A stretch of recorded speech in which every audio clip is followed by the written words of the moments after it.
get going, thank you all for coming. I really appreciate it. I know it's been some time, so I appreciate you guys getting together.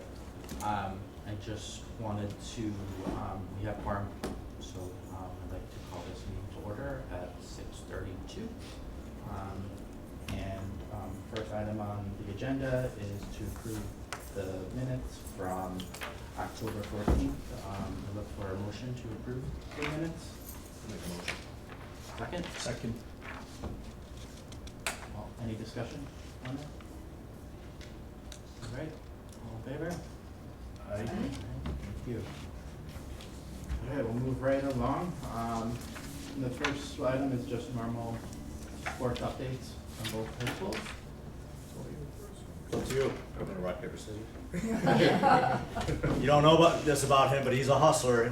We went to our CAD conference and we had a statewide rock paper scissors challenge. And did you win it or did you make it to the finals? I won it. You won it. I Yeah. won him a state championship to Stratford. So if you stay later, he'll sign autographs and the whole deal. Is there a so. strategy? No, I was trying to lose. I didn't want to keep going. But Yeah, I'll go. I'll breeze through this. We had quite the busy winter, so we'll start off with some of our individual recognitions. Kira Ballaro was recognized in March, as was Jordan Pierce. Kira is a cheerleader and Jordan's a basketball player for the Athletes of the Month.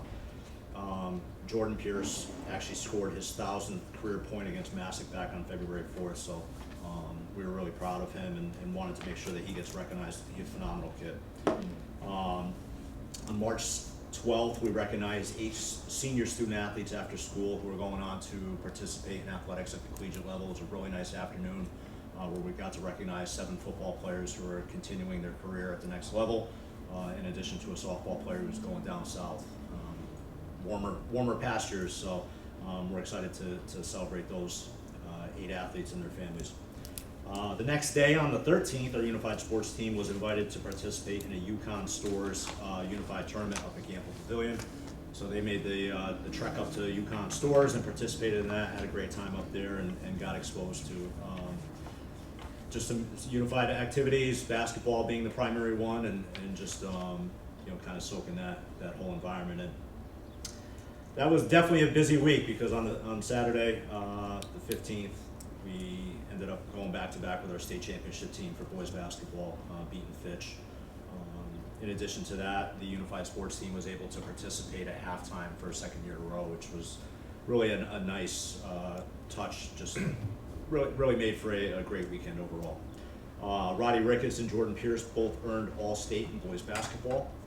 On the 25th, our unified sports team was recognized by the Connecticut Special Olympics at their annual banquet for a Spirit of Inclusion Award.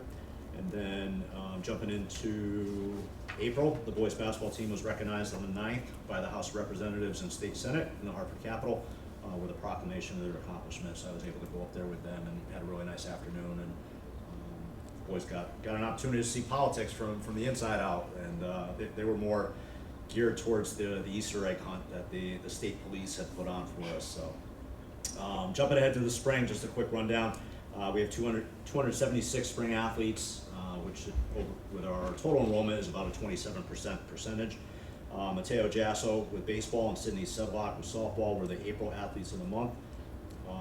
Notable spring records so far: baseball's at 6-2, softball's at 4-3, girls track is at 3-0, boys track is at 3-0 leading into this week as well. On the 17th, as Catherine, you had already mentioned, the Stratford Storm did join our boys co-op at Mastroni Field for a nice little clinic day where the high school kids got an opportunity to give back to the youth and try to, as we were just talking about, keep some of those athletes here in the pipeline to come up to the respective high schools. This Saturday is going to be our Alex Archie Foundation Mental Health and Suicide Prevention Awareness game. It's free admission, donations are accepted. But the boys have done a really nice job in terms of getting a social media presence, getting a video out on their Instagram. In addition, that's shared within the school to kind of promote why we're doing that, the game, and what we're bringing awareness to. The administrative staff actually have t-shirts that the boys are going to be wearing during the pregame, so we're going to walk around the school and hopefully get some questions as to why we have a big AAF across our, I'm sure that they can create their own acronyms for it, but what it stands for, and hopefully spark some conversations in terms of what we're doing. Looking ahead, the CIAC had asked us to host our Unified Sports Cornhole Tournament on May 21st. So Benell's looking forward to hosting a statewide competition for that. We are the current reigning champions, so I have a big WWE wrestling belt in my office that WWE was the sponsor last year, so I had to give that up today because it's going back to the state to be issued out to the next champion, but that has resided in my office for the last year. So that kind of wraps up where we're at in the spring. Thank you. Okay. Any questions for? No. First, Trevor, I'll start with the winter recap. Our February/March athletes of the month were Brandon Sperling for wrestling and Kira McLean for indoor track.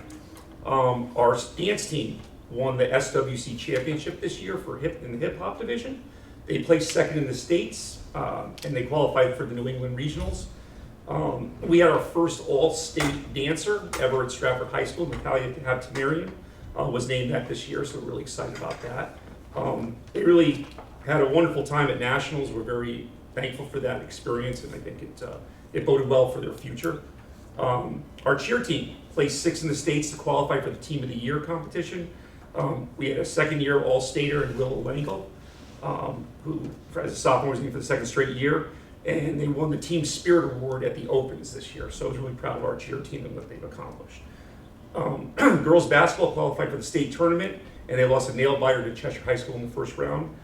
They had a senior, Jasmine Wright, who was named the CHSCA Player of the Week. That was kind of exciting. Her stats were unbelievable during that week of play, and she got a lot of recognition and got some colleges to get a look at her, so excited for her. Our wrestling program, I said this maybe at the last meeting, but it continues to grow, and I'm really excited to see the number of girls that have come into the program has like doubled each year, and we've had girls compete at a high level. My coach has done a really good job with the youth programs in town, and he ran different clinics over the summer and in the fall at Stratford High School, and just the numbers continue to grow. And from when I started here as an athletic director, we had 9 kids in wrestling, and now we're over like in the mid-30s to 40s, so he's really done a good job. Who's that coach? Brandon Tomlinson. Oh, yeah. Yeah, That's good. he went to Stratford High Yeah, School. I know, yeah. He's done a lot of good things with the youth programs, though, with the kids and everything. So, we had a freshman, Kira McLean, who was our athlete of the month, break the school record for the 55-meter. She's never did track before, but has been incredible. Great kid, and made way. She won the SWCs in that event, and we had a number of kids that medaled in the SWCs and went on to compete in the states. For the spring. Boys and girls track have already had several athletes qualify for the states and the SWCs. Our boys and girls tennis teams are thrilled to be using Pender's Field, the courts there. They love it, and I do have to tell you, because our enrollment for tennis went up by 50% in both boys and girls, and I think it has something to do with having those courts there. They're just loving it, and now more kids are being interested in tennis. Baseball and softball played Bunnell in non-league games this past week over the break. Softball lost to Bunnell 6-3. Baseball defeated Bunnell 4-0. They both have their league games next Wednesday, the 30th. So just want to put that out there for people to come out. It's always a nice event. Baseball held an Old Timers Day, honoring a lot of our prior athletes and from multiple generations, and I think they did a really nice job. They had a nice fundraiser at Riverview Bistro afterwards. For future events, we're going to hold a light blue game like we do every year for baseball, which is for prostate cancer awareness. And I don't know if Wayne mentioned this, we made a decision not to charge admission to games this spring for a number of reasons, but we think, there's not a lot of, it's not like people are banging down the door to get into Pender's Field or to the Bunnell facility for spring events, and we felt like it would be a good thing to get it open for the kids and make it, more of an open event for anybody to get into. For our light blue game, however, the donations that anybody wants to give will go towards prostate cancer awareness.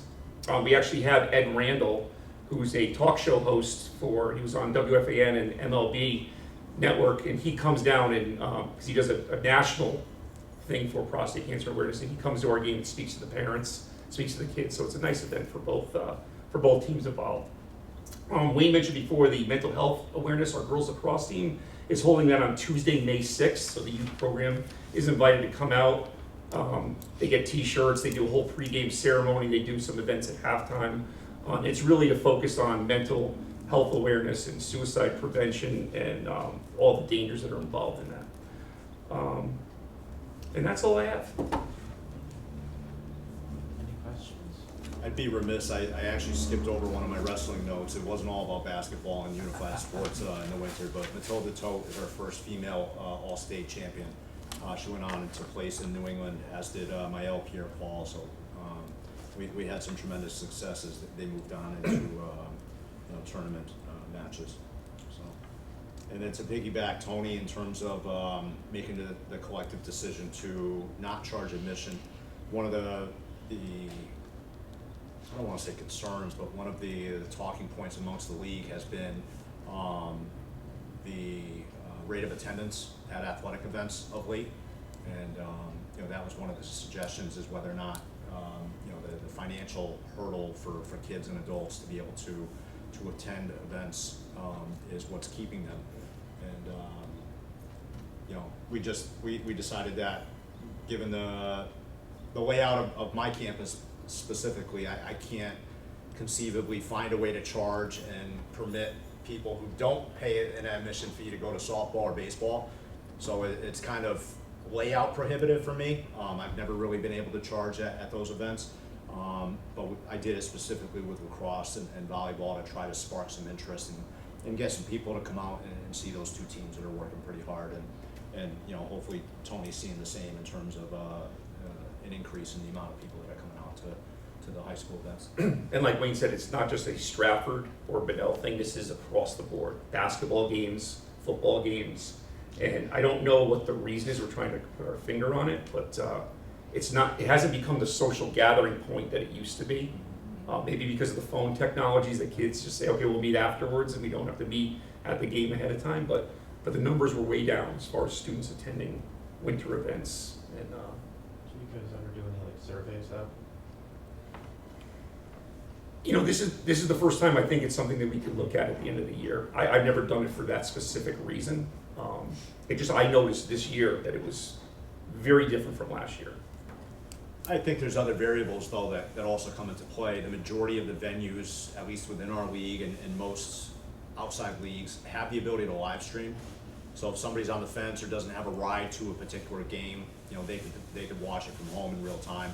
The other variable that was discussed at the league level was the Class X schools, and how we've really made it an initiative amongst our league. We've been at the forefront in terms of the state about sportsmanship, and really making sure that our spectators, specifically our student sections, are modeling good behavior. So our student sections aren't necessarily getting away with some of the riffraff that they might have in the past. And not that kids go to do that, but I'm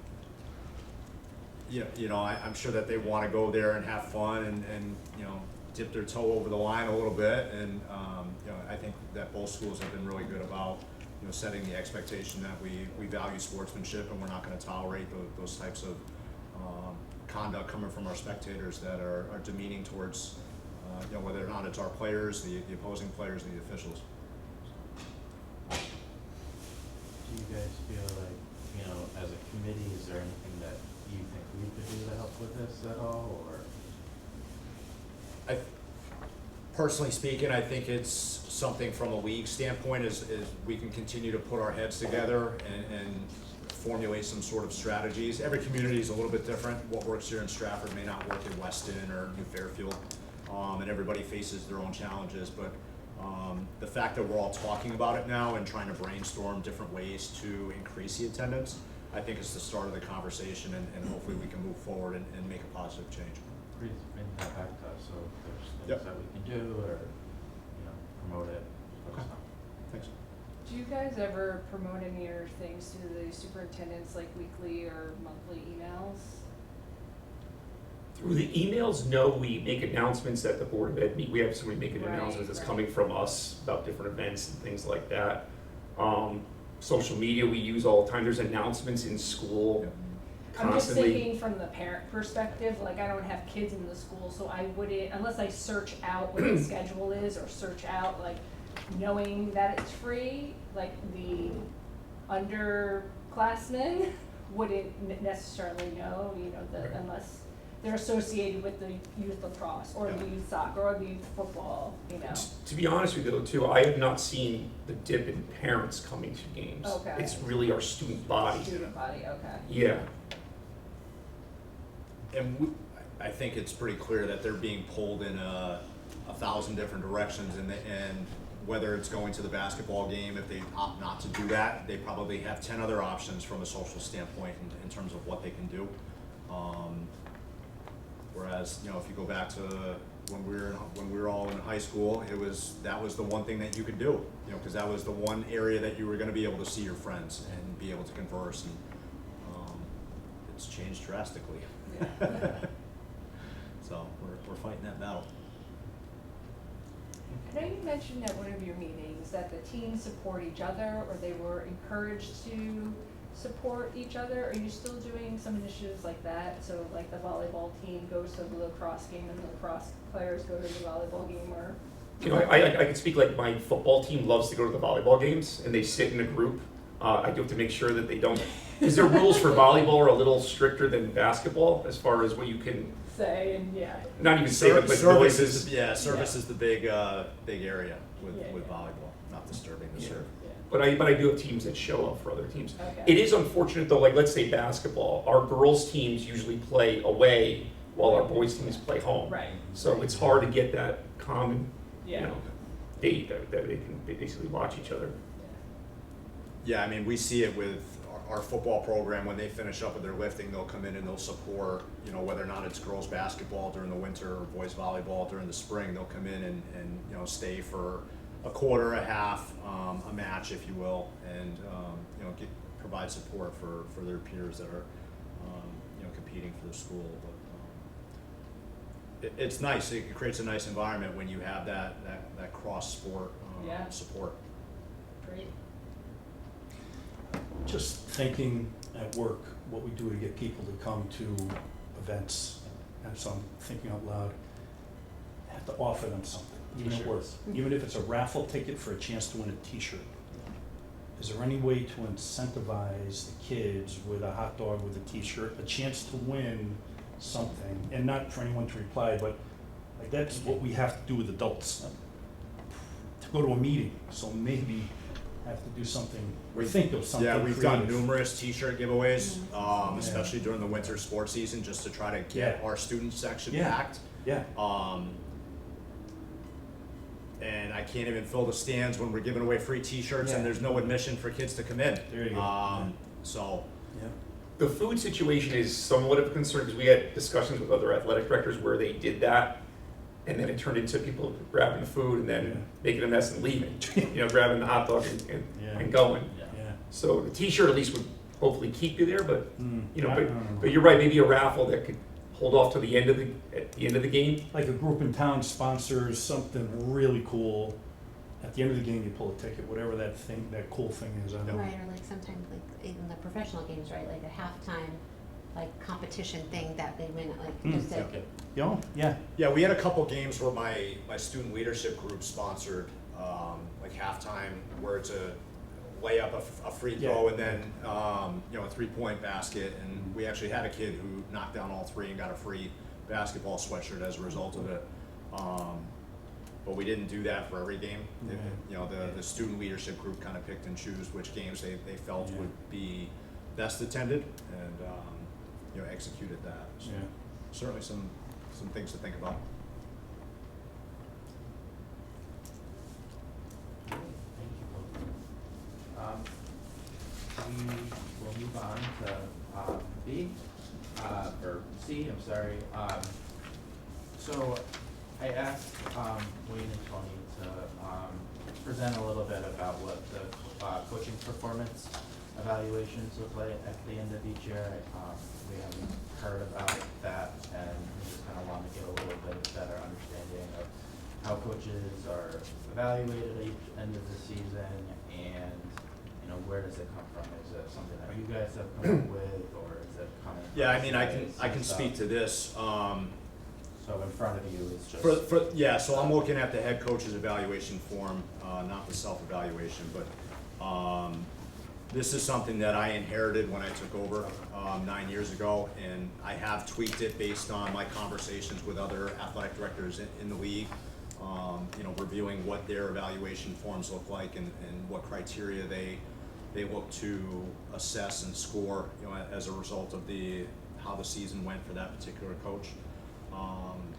You know, this is something that I've used during my tenure as athletic director, and one of the things that within the last 2 years, I've implemented was the self-evaluation to kind of promote some reflection amongst my head coaches, so that they can formulate some thoughts and some, you know, talking points coming into the exit meeting with me, you know, in terms of where they identify their personal strengths, where are the areas of growth, and what the athletic department can do in terms of providing them with the support that they need to grow as a coach. The way that I structure it, and I believe that Tony is the same way, my head coaches will evaluate the assistant coaches. They'll sit down with their assistant coaches during their exit meetings, have conversations, essentially doing the same thing. They'll bring those assistant coach evaluations to my meeting when we talk about them, and we'll go through their staff and just, you know, talk about some of the strengths, some of the areas that, you know, maybe they want to focus in on and prioritize going into the off season as they can further their development as a coach. And then, you know, obviously we transition from their coaching staff to them as a head coach, and their you know, how they've tackled their roles and responsibilities during the course of the season. No. Anything left off? I think you took everything. Oh, so I didn't mean to steal your thunder here, but, yeah, and then, you know, one of the things that I do at the end of each season is I issue a feedback form where I solicit feedback not only from the student athletes, but also the parents. The rate of return isn't tremendous, although there's reminders, you know, through final forms to get it filled out. But at least it allows some of the people that either have really high praise of coaches, or those people that have concerns of coaches can share it anonymously, and that creates talking points during the evaluation, that exit meeting, where, you know, we can talk about some of the things that their stakeholders really appreciated, and then some of the things that maybe they'd like to see, you know, prioritized going into the next season. Does the CIAC like require anything in terms of end of the year type stuff, or nothing? It goes by district, so it's basically, like Wayne said, we inherited this from our predecessors. There's one for every coach at the end of every season. And we go through, it's really a model for growth more than anything else. If a coach were to do something really egregious, that's a separate issue. But if it's things that, you know, every coach needs to have improvement on in some parts of their coaching.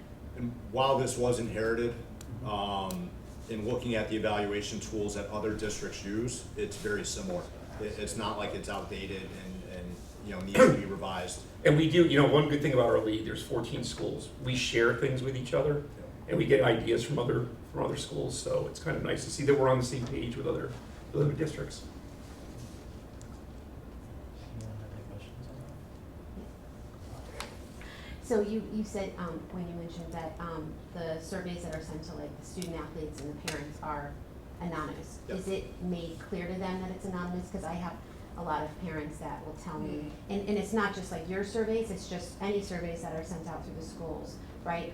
I'm not taking that, I know they can track my email from it, I know they can track, so it's not really anonymous. I'm not gonna put that out there because I don't want my kid to have it taken out on them, or the coach to know that I was the one, and so I know that's why a lot will not fill it out. Yeah, it's Even- completely anonymous. We don't track emails. You don't have to sign into or show who you are, you know, in terms of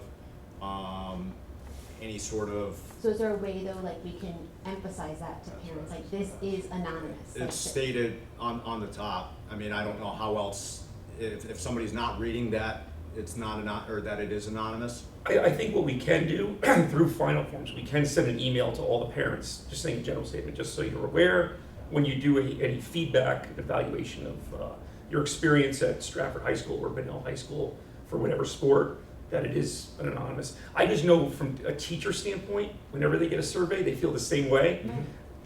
Everybody thinks that, okay, they say this, but they really mean this. I don't know how to. No, I know, like, that's why I was saying, like, I know myself, like, right, as I'm an educator myself, like, you get, oh, it's anonymous, okay, I'm filling it out on my work computer, and I'm logged in under my username.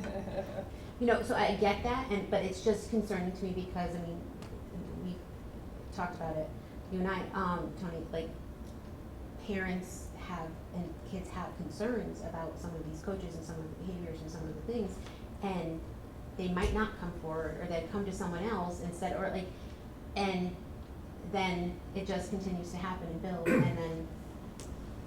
If I can take I this, so the Google form that I use to collect feedback, you don't have to be logged into anything, so there's no way for me to track it. I'd be lying to you if based on some of the answers and some of the specific feedback that I'm pretty good, and I've got my thumb on the pulse of what's going on in my athletic department, that I can kind of figure out who's who. But with that said, it is anonymous. If somebody was to, you know, provide feedback on the actual feedback form that, hey, I think I would be more apt to submit my feedback, my praise, or my concerns with this adjustment, I'm open to that as well. But as we had said with this feedback, with this evaluation tool, the feedback form that I use was actually drafted by another school within the league. So it was shared, and it's best practice, if you will, in terms of trying to, as anonymous as possible, solicit feedback that will help steer the conversations of you know, continued praise or areas of growth and concern that you need to address during that exit meeting with a particular coach. Yeah, I don't think our meetings with our coaches end up being, hey, this is a comment that came from one of the parents. Yeah. This is a Right. comment that came from it's taking all the information, putting it together, and then saying, here were some of the concerns over, and kind of paraphrasing what was said instead of Right. directly what was said. No, So and I you think can't that's- identify. I think that's important too. The only eyes that have on the feedback that's submitted are mine, where I don't share the specific criteria that was entered in that form to the coaches. They don't see what level the player was at, what grade the player was at, what the positive scores were, what the negative scores were, what the specific feedback was. That just allows me to have conversations and shape my my recommendations or my accommodations in terms of, you're doing a great job with this based on, you know, the feedback that I got from your parent stakeholder group, keep it up. Or this is, you know, your communication is inconsistent based on what I'm hearing from my parents. Going into next year, we really need to make it a point that, hey, maybe it's a weekly, week at a glance that you're sending out to make sure that you're better communicating, or you're more effectively communicating with those parents to ensure that the feedback that we have now trends in a more positive direction going into next year's end of year feedback, if that makes sense. Yeah, no, and I get all of that, but it's more of like, I want the public to know, I want the parents, like, and I know you put it out there, but like, they'll tend to, I have high school children, so you go to a game, your kid participates in a sport, and then I can't sit there and enjoy. I get, you wanna know about this? Not really, but I'm about to hear about it.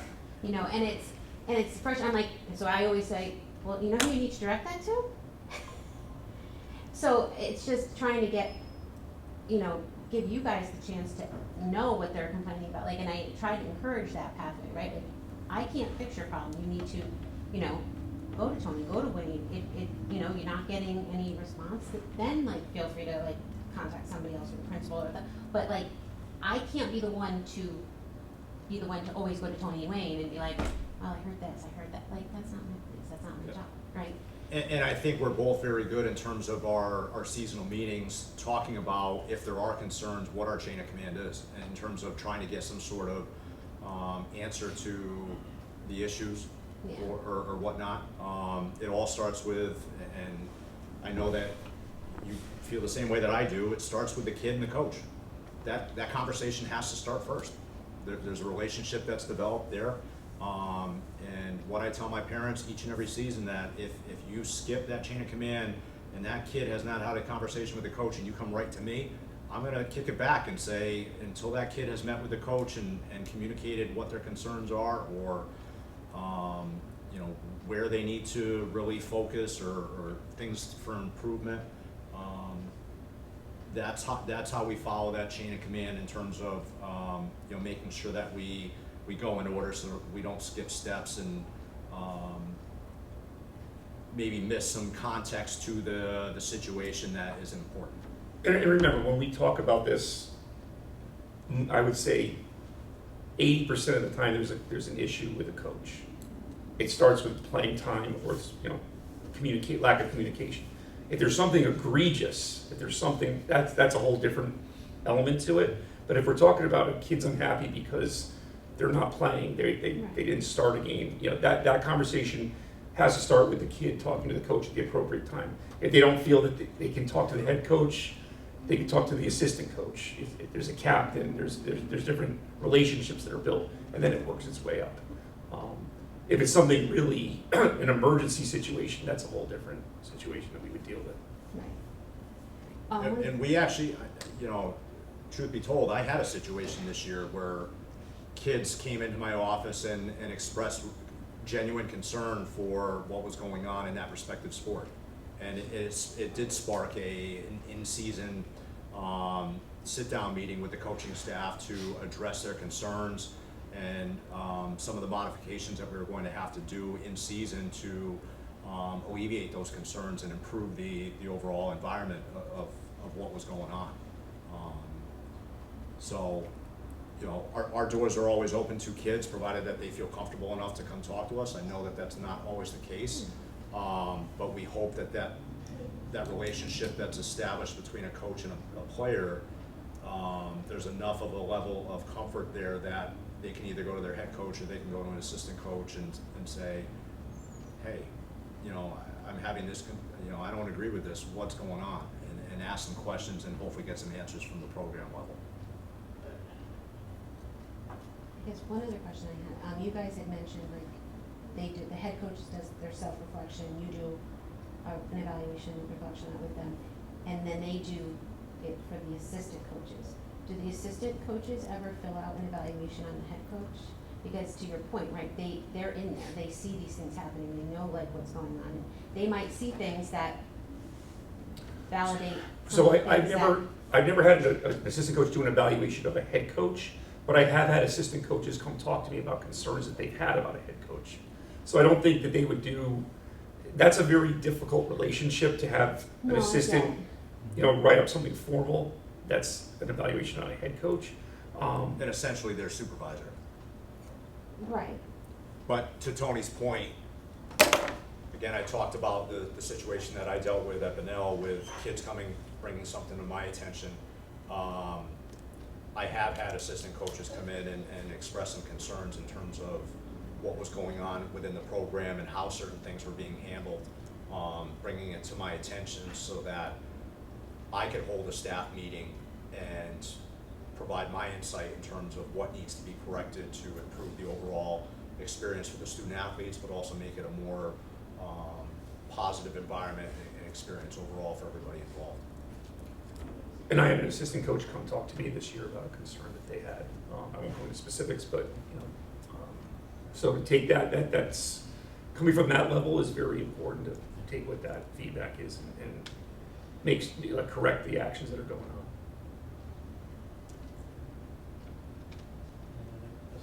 I have just a comment to what Lisa was saying about maybe the feedback or the anonymity. Like if you've had a teen parent or somebody that you have a relationship with that's the parent of a player, someone like yourself, I'm just going to use you as an example, and then you can help relay the message. Hey, I spoke to Tony.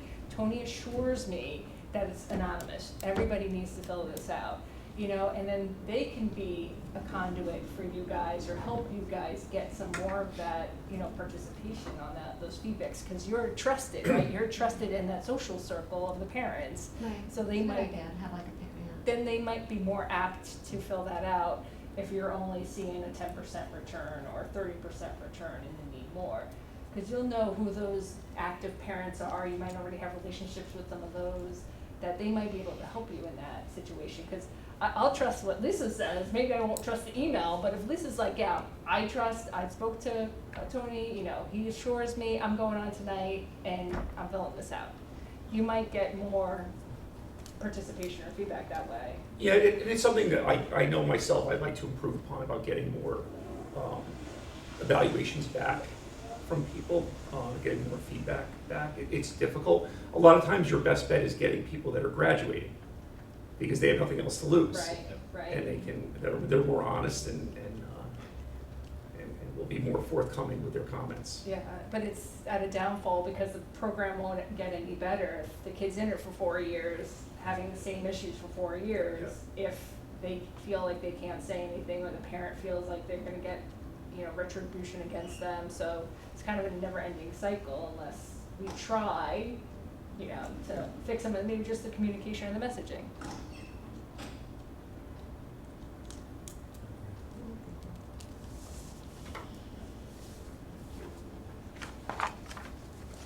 Alright, we'll move on to, the next thing. I'm gonna ask to take a couple minutes, Catherine, I think, was this Yeah, I got it. given to you? Last night at our board meeting, lucked out that we were meeting the next day, we kinda got each non-standing, sport subcommittee, was tasked with coming up with roles and responsibilities for their subcommittee, something that I think a couple of people have asked for as well. So these are just some bullet points. If you guys can maybe, I apologize for not being able to get it out earlier, but we just found out that this is the route that we wanted to go.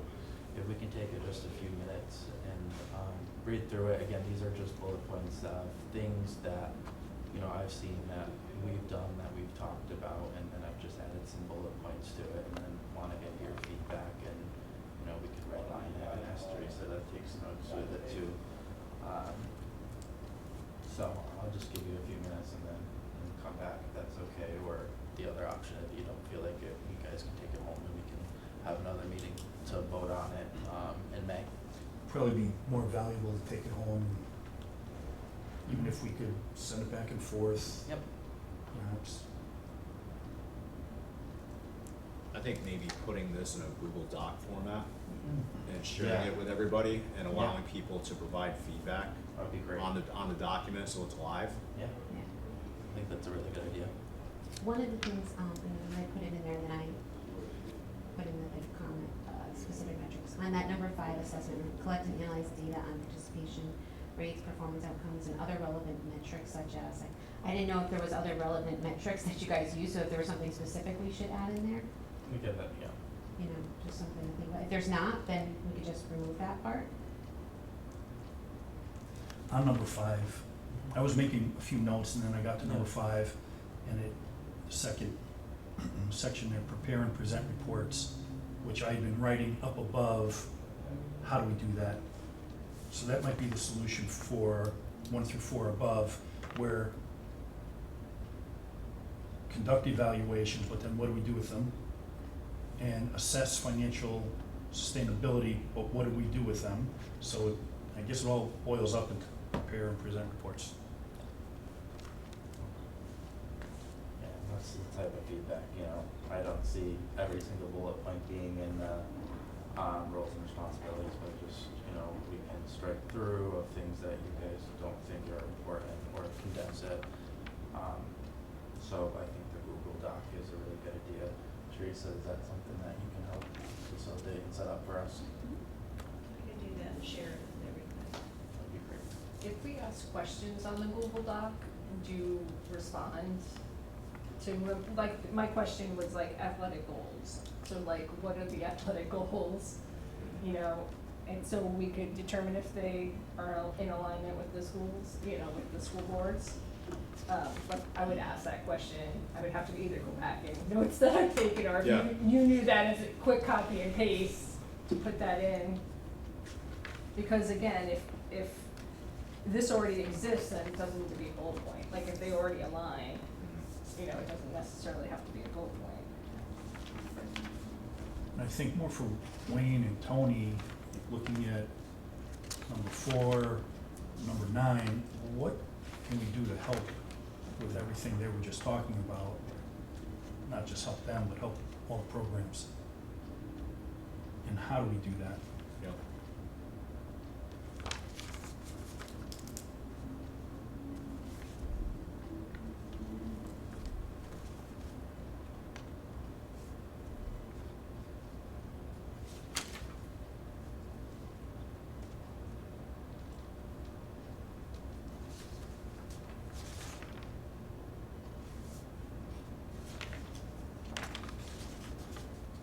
I believe you, any other suggestions, Teresa, in terms of the Google Doc, format wise? I think as long as everyone has access, Google Doc is something that's easy, that everybody can come in and make a comment or suggest something, and everyone can see it. If everyone's made an editor, then everyone can see what's happening. Does that sound good to everyone? You know, again, these are just bullet points, it's, we can take anything out, it's not, you know, nothing set in stone, this is, you know, I haven't talked to you guys about this or anything like that. This is Yep. just something I wanted to get on paper for tonight, so we can have it as a starting point. Yeah, my personal feeling, there's definitely some items on here that, in my understanding of athletic review, fit within the purview of this group. Yeah. And then there's others that Might I not. would say do not, Yeah. you know, so. Rob, you mentioned number 9. I know one of the biggest obstacles that I face at Stratford, because Penders Field is a public facility, as far as sponsorship for things, I'm not allowed to put anything on there, or if I do, it has to be taken down at the end of the event. So it's kind of a challenge. I've had companies that have, you know, we go to these conventions, these companies try to tell us, oh, we can get ads, we can do this, we can do that. And every time I go into a company to see what they can do, they've kind of had difficulty as well getting sponsorship. I'm trying to think of different ways through our scoreboard that we use at the school. But as far as for the football field and facility, I'm at a loss kind of. Ironically, I don't get down there often enough, going to the Old Timers game the other night. The 2 on the press box, I had those done in 2008 for 1 year, BJ's and A-Pro. I think they each paid $3,000 for 1 or maybe 2 years. They never were taken down. Yeah. But Mrs. Lasik allowed the Booster Club to do that, and we got some income. I was wondering why they were, no one has taken the initiative to get those changed or pursue BJ's and say you owe us $40,000. I'm sure they're gonna jump right on that. But that's more of a Booster Club thing, not you, but.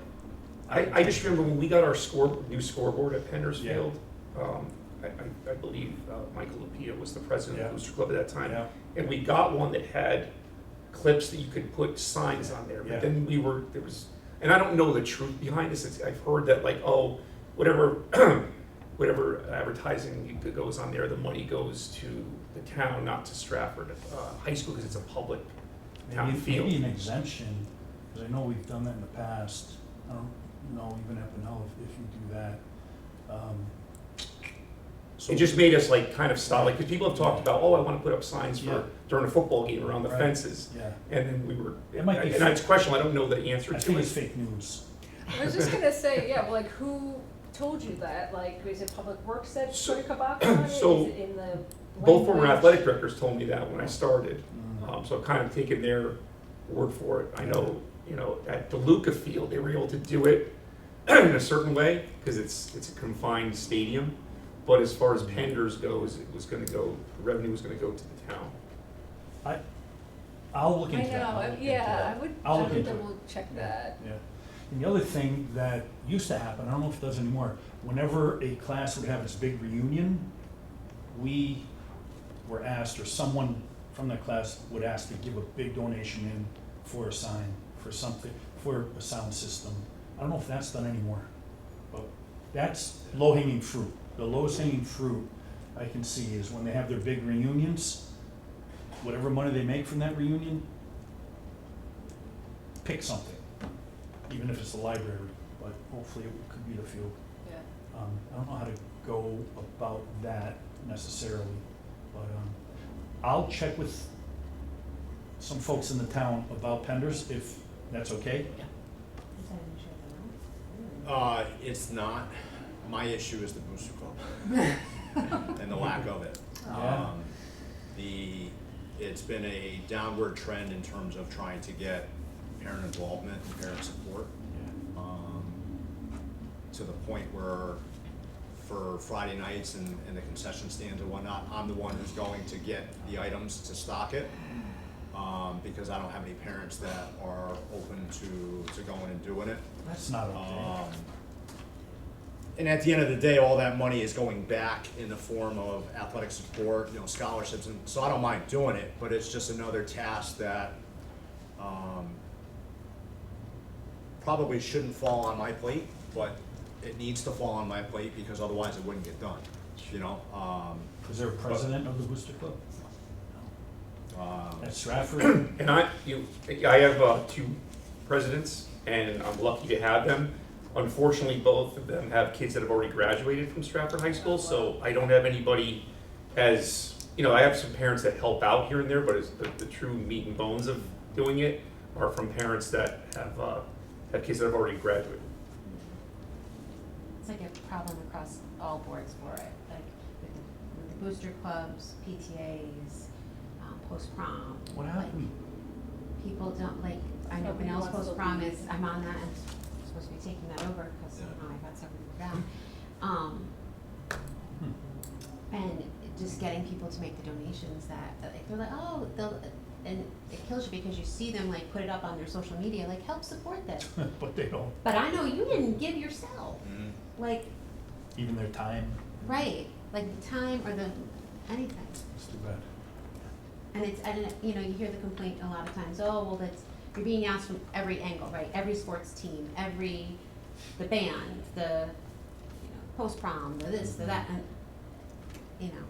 and I get, like, times are tough for some people, but, like, and I feel like they get pulled in every direction, but to their point, like, people are not doing what they used to do, like, and it seems I found even from my own, progression with my children through the years, right?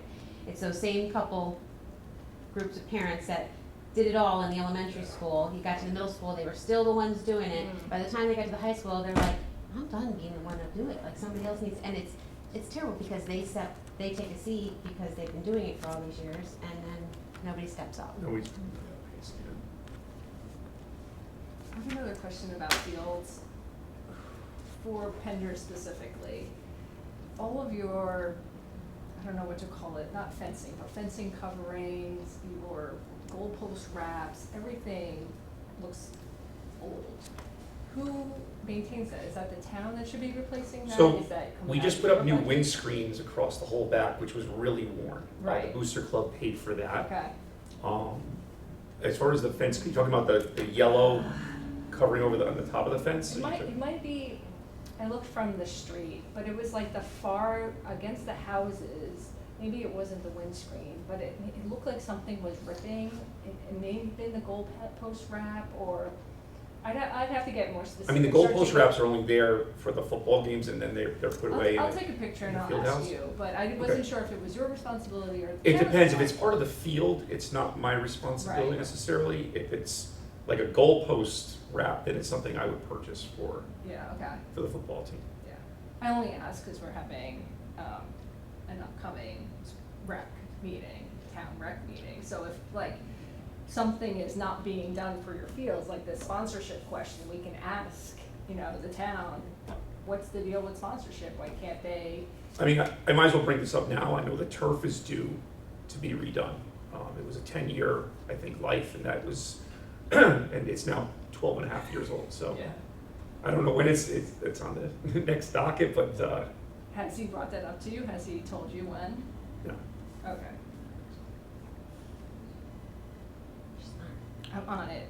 The I'm turf not. is like the hot commodity I right was on it, now, yeah, not so, on it anymore. I mean, you guys have been really nice to Sterling House. But there's some whispers from parents and coaches that don't like my answers anymore of we can only use it on these certain days, so they're having some pushback, and it's going to the town council about sharing the turf on non-peak hours or non-high school hours or whatnot, like Saturday nights if you don't have a baseball game, like could we do a game under the lights for soccer or lacrosse or something?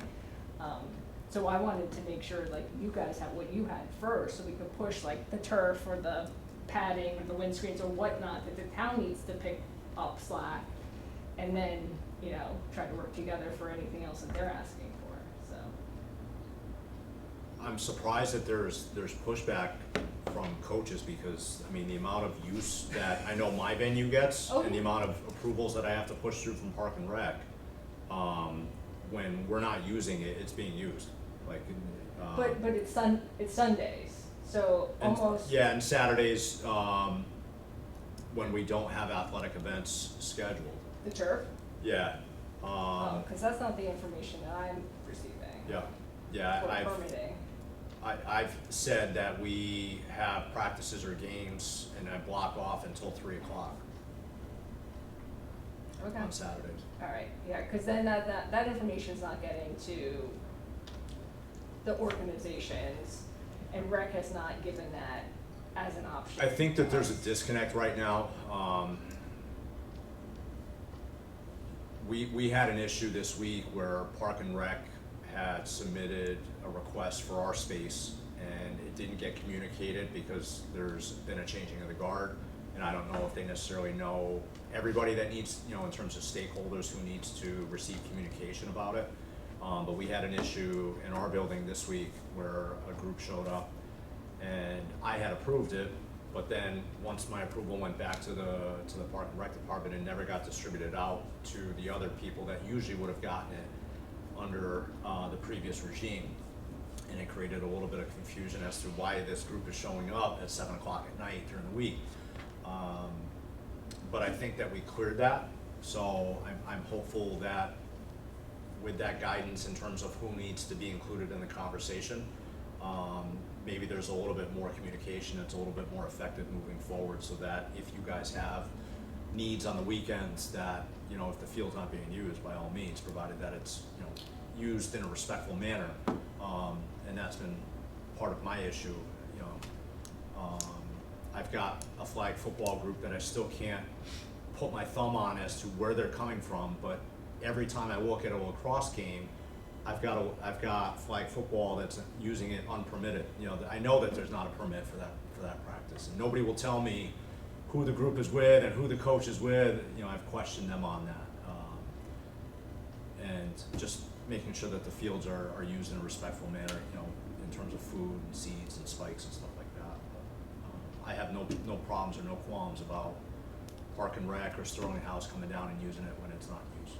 Yeah, okay, thank you, I appreciate that. The biggest pushback is like our lacrosse team, so we're on vendors on Sunday from 8 AM until 5 PM because we gotta get 5 teams, because that's the only day we can play a home game. Yeah. But if we knew we can use a Saturday after 3, we can have a Saturday home game and a Sunday home game, Yeah. or, so it'll just help us more with. And we can communicate better about that. The one obstacle it is with tenders, I will tell you, is that I can tell you what my schedule is, and then it rains, changes. and then everything Absolutely. changes, and it goes, you know, Absolutely, the next day. Absolutely. We had to play a baseball game on a Sunday, Yeah, and luckily we were able to do it after the lacrosse games were over. But if we could have gotten some lacrosse games in on that Saturday instead and divvied it up, maybe we could do that. yeah, yeah. And I'll just throw it out there, I'm being selfish now, sorry. We are very flexible at Sterling House. We just want to try to give the kids the best opportunity they can. Like playing lacrosse on any of our grass fields is not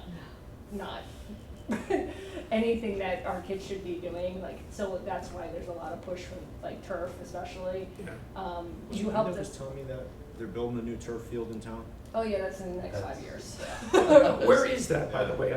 It's pipe dream right now. Yeah, it Yeah, is. It's right here. Do you remember the address? I Oh, forget on, the- It's right off of the Ferry Ferry Boulevard. Boulevard? Yeah. What's it called?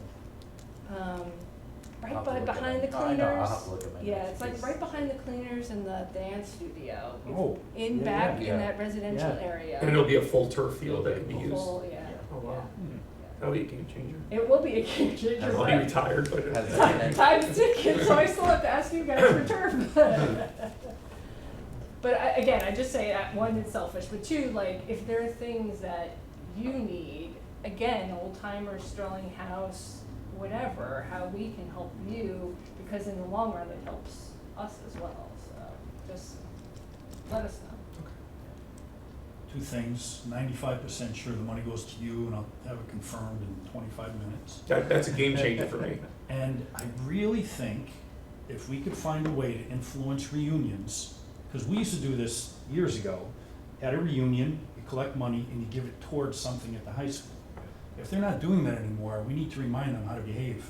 So if we can, I'm not kidding, if we can get to the presidents or the, I don't know if there's any way to know who were the presidents for the upcoming reunions. They're I'm not sure. necessarily the ones, like, I know Yeah. my own, Yeah, like, we did not have a 5 at 10, but we finally No. had a 20, yeah. and, yeah, we had a 20, and show my age here, and Wow. no, it's been longer than that, but a while ago, we had a 20, it was the first one we had, and, it wasn't actually any of my class officers that organized the thing at all. Nobody had done it, they had never done anything, so finally other people within the class, like, took the reins of it. And I find, like, on social media, other classes, like, in my range, from both high schools, it's not necessarily, it's like somebody who's like, I'm tired of nobody doing anything, Yeah. and they're even having trouble, like, getting enough people to come. Like, at one point, I know one of the classes, that was like 2 years ahead of me, started inviting the class ahead of them, and Right. the class behind them, Yeah. like, hey, why don't we do like the, you know? Yeah. I think that is a monster opportunity, because if they know there's a need, and if they have a connection, new cheerleading outfits, whatever, it's happened, they'll dump money, but need to get to them. I don't know if we have to wait to hear and we just jump in on Facebook or whatever, or there's a better way to do that, but that is, I think, a golden ticket to get a massive amount of money. Not to answer now, but to think Yeah, about. Think about how. They we come can- up, all the reunions are typically November, Yeah. I would say November. Yeah, like, because- they were trying to do it, like, because people come home for Thanksgiving. so, I mean, I'll continue to think about it, but there's gotta be a way, when you hear, to recommend something, and maybe we get a wish list from the Bodies. So like the class of 2000, right? That's what we're looking at. Yeah, so who was in that class? That is our golden touch. And every 5-year increments, or whatever the hell we do. When the announcement Class go, of 95 is coming up on their 30th. Just saying. who might that I was be? gonna say, I That didn't would go to be Benel mine. Stratford, and I graduated in '99, I still haven't had a reunion. Wow. So- Oh, wow. But I went to a very, very small high school. Yeah. Something I think we can tap into when we get together in September. Yeah. No, that- I know that, from my little bit of experience with that, I think the principal and the principal's primary secretary are the ones that are heavily involved in planning that. Okay. So they might be the ones to tap into in terms of contacts to reach out to. Yeah. Yeah. Something. I can just speak for myself, I've never had really any input or knowledge of those conversations in terms of, you know, those reunions being planned. I can look into the two principals. of those Yeah, if schools. there is a repository for that, or we just go rogue and find someone from every year coming up and ask them, could you support? Is there a venue that our reunions usually go to in November? Is it like if Four they go to Seasons? Bozzy's or? Two They've roads? been all Roads. over, they've done 2 roads, people have done, they rented out Booth Park and gotten like, you know, food trucks, little pub, like, because it like gotten to the point where like, you're not getting many people to come. Right. So then they like end up not using like a big space like Lozano's, you know, because they're like, well, I can't fill that, you know, oh, hey, we're all going here, we've ordered this many apps and drinks around people and, you know, Right. just show up here and that. You're 95? Yeah. You're down. Uh-oh. We have one. And There we go. by September, I'll be 20. There you go. Oh, wow. Yeah, so there you go, 20, got 20 and 30 covered. There you go, yeah. Well, we represent the now, I don't know what you're gonna do for Yeah. Stratford. I'm sorry, Tom. I figured that out. Wayne, you're in. Alright, thank you all for the discussion. The next is open discussion, I feel like we kind of just covered that, so,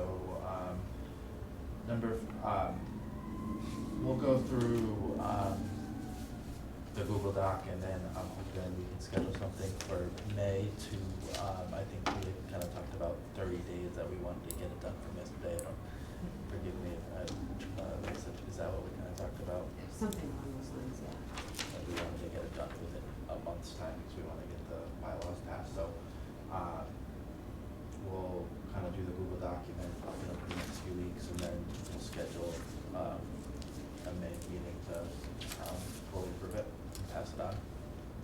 One of the things, just a topic of conversation that I encountered this week was the board requires sufficient notice in the Google form being submitted for out-of-state and overnight camps.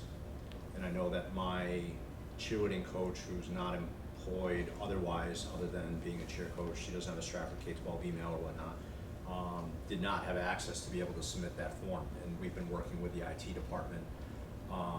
And I just got notice today that their recommendation is for all of our coaches to have Stratford K-12 emails.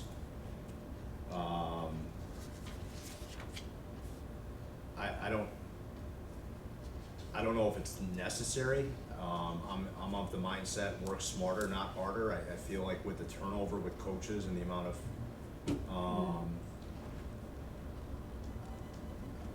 I don't know. What's your thought on that? I had directed my cheer coach to submit the form and she couldn't. So now we're trying to create a work through for her to be able to get that form submitted on time so that the board can review it and approve it.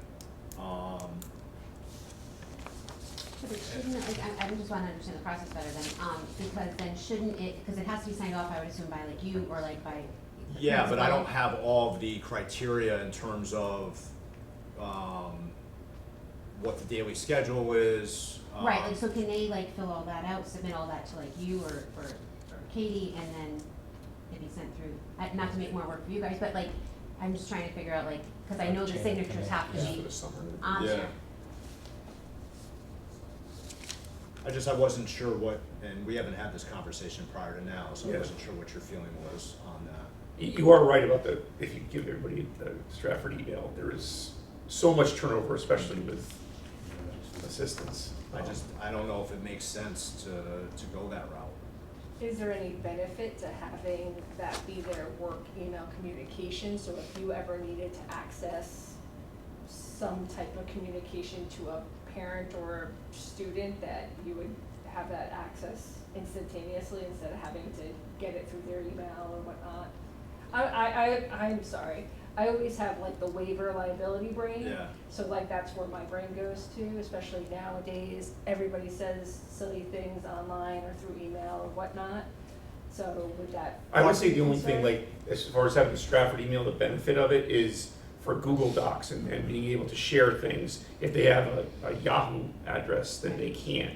Right. They can't, I could send it to them, but I can't share it with them the same way I would with a Right. Google address. I think it's because more or less that they're accessing forms that belong to Stratford Public Schools. I know they did have some conversation this morning about that. I think it's more on that line with the IT department forms and the whole way that the network is Touch working. base with that too.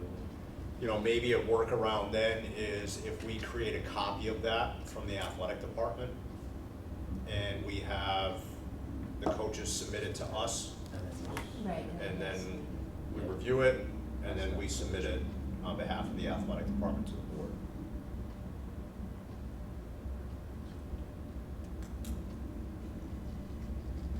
But to answer your question in terms of waiver liability and stuff like that, I think that that's one of the reasons why we've preached to our coaches to make sure that communication goes through like Final Forms or Team Reach or Sports, you know, Yeah, Sports U, gotcha. where it's FOIable, God forbid you need to. Gotcha, okay. Tony, start thinking about what you wanna charge for those signs on the press box. I'm not kidding, I'm gonna make some calls. We're gonna decorate the whole place. Both schools. Well, I don't know what you do there, but I know So- what he does. Very much like what you had said about the 2 signs on the press box. Do you have that? My 2 signs are on the press box, and Okay. I've actually paid for those signs to be redone and not those. One of them's Aaron's gym, All right. and I don't know the entire backstory on that donation to get that signage up there. I know the circumstances and whatnot. But I have not gone back to Aaron's gym and asked them if they want it renewed or pay their licensing fee, if you will, but, I mean, we have, Yeah, but it's I- the. The Babinos, I know that. Yeah, right? we have- Yeah. I'm trying to think of the other one. The other one I dropped and just put our logo on it. But there are 4 signs on our current scoreboard, which, fingers crossed, it gets replaced this summer as part of the CIP, because you can't read the score on it right now. That my thinking is to maintain those advertising components of it, and very much like you said, do it on a 2 or a 3-year cycle where, you know, a local business can, you know, purchase the licensing rights and advertise on the field. And if you could check, see, I think we have Caldor and Bradley's up there. See if they'll still renew it. He's on it. So I'll check on Aaron's gym too, okay? We're Kmart at Ames. So I'll do that. Just take some Again, action. yeah, Leave I'm here, not- wait Yeah. till September. Yeah, Yeah. So if you guys can think about what you wanna charge after I confirm you could, and then we'll just start, I'll hit A-Pro again if we get the green light, and if you want them back up there. Even say we'll leave the sign, don't make a new one. You're paying $5,000 this year, or 10, or whatever you want. And So whatever- I've done a sponsorship package, so I've actually updated that each year, because I've had some companies that have taken advantage of it within the last couple of years to put up 3x8 banners on the fence Yeah. sidelines. I'll be honest, maybe we're not charging enough, but we don't make a ton of money after I have to purchase the banners. What's a band, what do you charge for a band? I think for a 2-year agreement, it's $500, and Yes. it's like $100 or $150 to have the banner made. Those go up and down, or they stay up? Yeah, I generally will take them down at the end of the season. Okay, all right. Cause I know Mickey puts them up.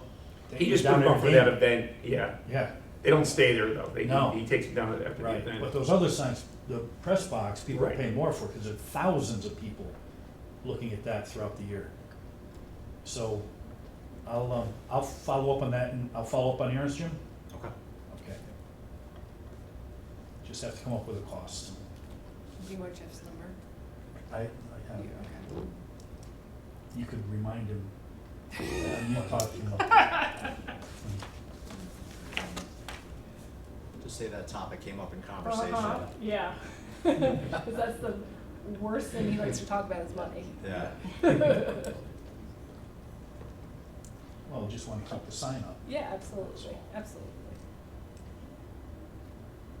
do you guys have is this time okay for people, or is it too late? And just, I think you come from Stanford. No, I No. work in Stanford, I Yeah, live like, down the just- street. No, I know, I didn't know, traffic wise. Yeah. Okay. Oh, you meant If you were working, coming home from. the 6:30 work? Oh, I thought you meant. No, does Do we 6:30 leave work for everyone, or is Yeah, it yeah. too late, too early? No, it's good. Okay. Just wanted to make sure. How many people are we missing? Bill, Alec, Amy, and Dave, so 4. Bill, had a, cancel, and, just, a couple of people called and canceled.